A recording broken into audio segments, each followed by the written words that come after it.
Good afternoon. Welcome back to Scam Damnation with your host, Lillian Caldwell. Global Media Network, LLC, Passion World Talk Radio is a wholly owned subsidiary of Global Media. Educate, enlighten, entertain. And today, on this episode, we're going to continue about credit cards and scam. When an email hits your inbox, email, text on your cell phone or your tablet, or even from Alexa, from an unknown sender that includes a picture of your house and address, followed by a threat. First thing is, don't panic and don't get overwhelmed and don't do anything. Take a deep breath. Don't even try to hide from this. You have no idea what these people are capable of doing to you. And blackmailing you for money is just the beginning. I've got footage of you doing embarrassing things in your house. And then in print, nice setup, by the way. Sounds like a scene from one of your horror films. Instead, it's one of the latest phishing scams. Like many other emails and texts you might receive, it's extortion.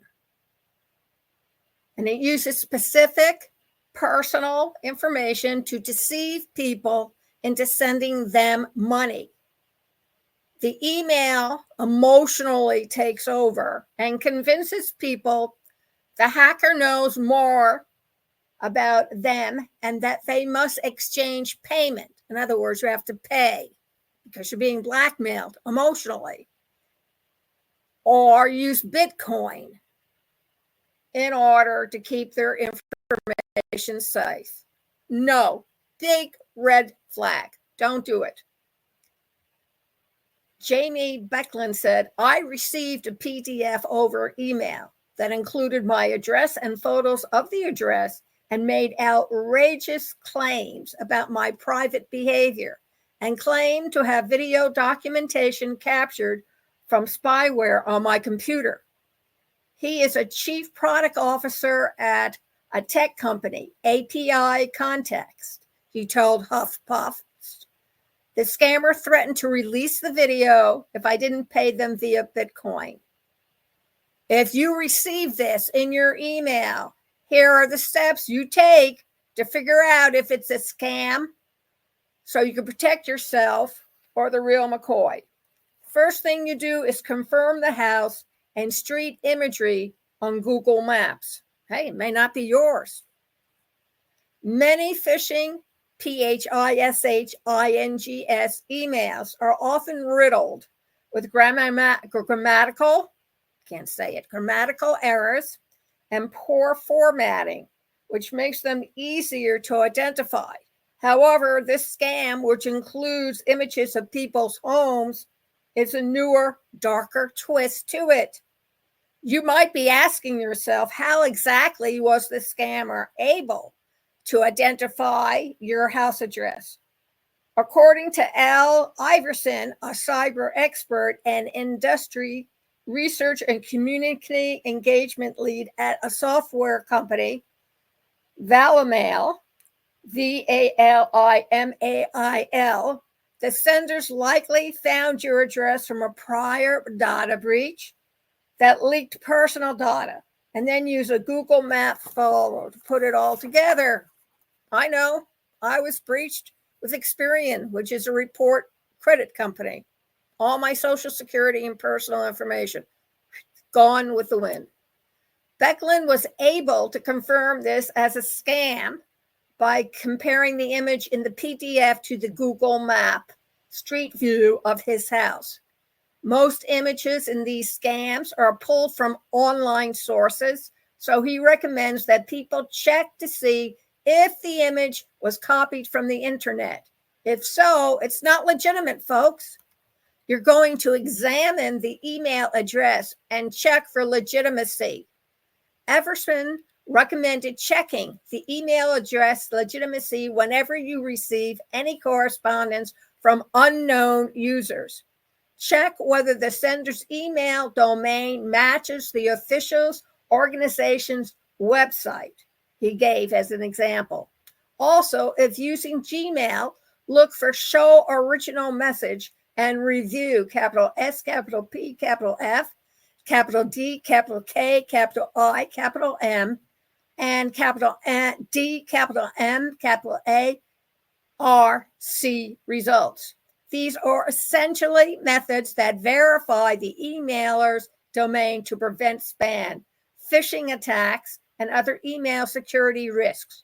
To do this, click on the three-dot hamburger menu at the top right of your email and click Show Original. I hope you people are writing this down. All three should ideally pass authentication checks, Everson said. In other words, it would say capital PASS next to all three options. Scammers have become very sophisticated with the use of AI when masking domains. As a result, be aware of lookalike domains with slight spelling variations. According to Iverson, if something seems too good or too bad to be true, it probably is.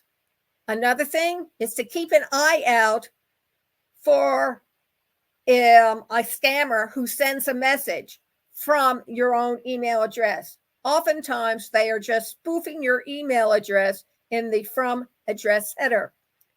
These scammers don't have the time or the ability to actually hack into your email accounts. They haven't found some secret treasure trove of compromising photos. They're just trying to scare unsuspecting people into coughing out money or book Bitcoin, Everson added. So, like I said, look at it, calm your beating heart, take a deep breath, and then do your homework, because they're trying to push you over the edge emotionally to act before your brain kicks in. Don't click unfamiliar links, especially related to payments. If an email seems legitimate, you might accidentally click on the links it contains for more information. Zarek Matakarjane, founder of Loop 8, a company that protects personal data and privacy from data breaches and hackers, strongly cautions against clicking on any link. Exercise caution anytime you're asked to click on a link in an email. Bitcoin's transactions are irreversible, as are many other common payment methods, including Cash App and Zelle.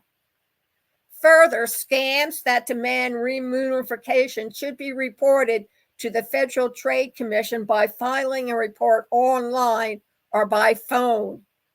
He also noted that if a hacker has obtained details about your financials, monitor your bank accounts closely and dispute fraudulent changes or charges with your bank. Cancel your cards and prevent to stop further charges. Update and change your passwords. Now, I understand that they want to come up with numbers so you don't have to use passwords. And then there are the 2 and 3 step prevention methods for security. Use them. They're there for a reason. According to Yashin Maharaj, CEO of Photo Technologies, a company that creates secure tech infrastructures for business, it's important to protect your data right away if you suspect it's been compromised. Use a new email address if possible and move critical financial, or utilities to it, and then start reporting the case to the local police, the FBI, and making sure your family is aware of the potential threat of a public shaming in the unlikely event that they did manage to steal some compromising data. Don't engage with a scammer. It might feel tempting to you to respond to an email, especially ones that seem very realistic, to negotiate with the scammer. However, Maharaj recommends disengaging and ignoring these emails because responding can actually place you on all call logs and target databases that will make you vulnerable to further attacks. It's also advisable to isolate your home network via a separate Wi-Fi or router using a VPN to connect to the internet. Most importantly, do not ask for specific help on public forums, especially when uploading logs or error messages. Be especially careful when using virtual numbers and password managers on unpopular websites to avoid reusing personally identified information that could be used to access your important financial services. Finally, be mindful about what data you're sharing in the future. Users should remember that data is a commodity, and business today collects too much information, often more than they need to complete the transaction at hand. When signing up for new websites or downloading apps, she suggests avoiding oversharing. Always ask yourself, do they really need to know that? It's up to consumers to be proactive when it comes to their personal data, Megatron said. So, following those tips, you should be in a lot better shape in preventing credit card fraud online or being emotionally blackmailed into ransoming yourself from their claws. They want your money. That's how they go to work. They can't do an honest job. They do it dishonestly by stealing from you. And most of these people are not in the United States. Most of them are overseas. And a lot of them are from third world countries. So buyer beware. I want to thank you for joining me this afternoon. You can see this all over again on our website, https:// passionateworldtalkradio.com. Scroll down to the bottom of the website. You will see current state of affairs. Click on it. Go to the page. There is a Google link. Click on that, and it takes you into the belly of the beast at YouTube, and you can see all our videos there. You can also hear the audio on our blog, https:// passionateworldtalkradio.com/blog. Other places you can see this is facebook.com/passionateworldradio, youtube.com/@passionateworldradio, and 25 other social media websites, including TikTok, Instagram, LinkedIn. So go and either listen or view the video, and make sure you write down these tips so you are not taken advantage of by saying, I didn't know that. This program, Scam Damnation, is brought to you by 3 companies. One is based in Singapore. The publisher is Vicky Esther Chang, and she publishes memoirs. So if you have a memoir that you want to write about you and your involvement with your history in whatever country you live in, please contact us as PWR Network LLC. Leave your name, your email, and tell us that you want to have your memoir published. And Vicki and I, Lillian S. Caldwell, will get back to you within 24 to 72 hours. Another company called MyFlex offers artificial intelligence. It's a no-brainer. It's approachable, and it solves a tremendous amount of time wasted while looking up certain things.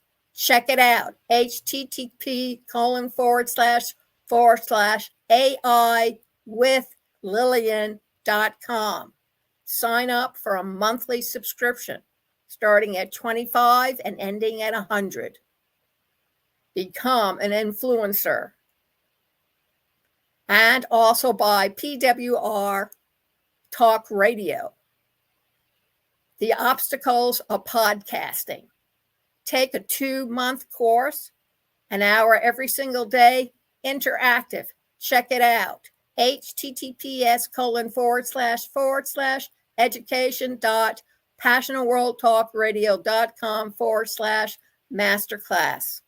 Thank you very much for listening. Have a terrific rest of the week and see you next Wednesday at 3 p.m. for Scam Damnation.